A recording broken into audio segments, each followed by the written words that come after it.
Welcome to Showtime Tonight, at the from the Apollo village of Harlem, Theater. is proud to present It's Showtime at the Apollo! One of Harlem's most iconic landmarks. But did you know that it didn't always look like this? So, despite what it's known for, the Apollo Theater did not actually start off as a creative space for Black Americans.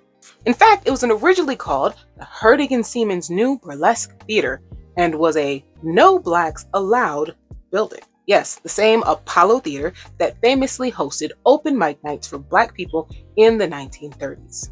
The Apollo Theater that popularized many of today's most popular Black music genres and hosted legends like Michael Jackson, James Brown, and Lauryn Hill. So if you're curious to know a little bit more,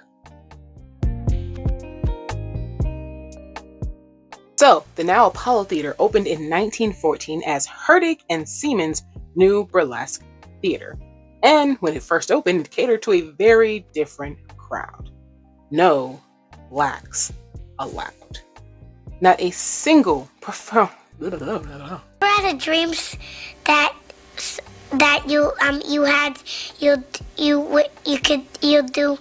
not a single performance on its stage was for us.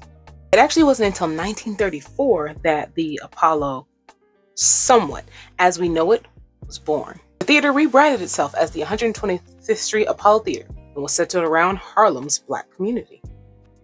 So, when Sidney Cohen and Morris Sussman reopened it, it was them who took the theater from burlesque variety shows to black magic. And that's when the real magic happened. Those amateur nights the Apollo is so well known for, well, those started in 1934. This was where legends were born. Ella Fitzgerald, James Brown, Billie Holiday. These were stars who didn't just perform at the Apollo, but they became icons because of it. The energy, the crowd, the culture. The Apollo became the heart of Black music and culture, with jazz, blues, gospel, R&B, and soul permeating the scene. Of course, it wasn't all black sailing, just like with the other Black theaters we've talked about. By the 1970s, the Apollo faced hard times, even closing for a little while. But we know that that's not where the story ends. So when did it open back up? 1981. Percy Sutton gathered up some investors, stepped in, and saved the place, reviving it with new energy, putting in a recording studio, and even a television show. It was like a phoenix that had just risen from the ashes. By 1983, the Apollo was officially a city and state landmark, cementing its place in history. From the village of Harlem in New York City, the world-famous Apollo Theater, where dreams are born and legends are made. And to make things even better, the Apollo Foundation eventually took over, ensuring that the theater's success would go on for generations.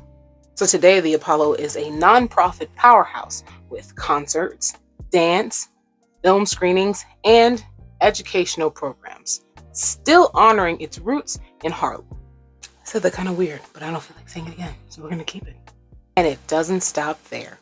In 2024, the Apollo expanded its reach with the Apollo stages at the Victoria, bringing even more cultural and educational programs to Harlem, keeping the creative spark alive. And so there it is. That's the story. From burlesque theater to global cultural icon, the Apollo stage, it's where history was made. It's not just a theater, it's become a legacy. And so if you'd like to learn more about some Black history icons in theater, make sure you tap on that Black history playlist. I haven't been putting these in the Black history playlist. And if you'd like to just know about the history of theater in general, make sure you hit history behind the musical. And yeah.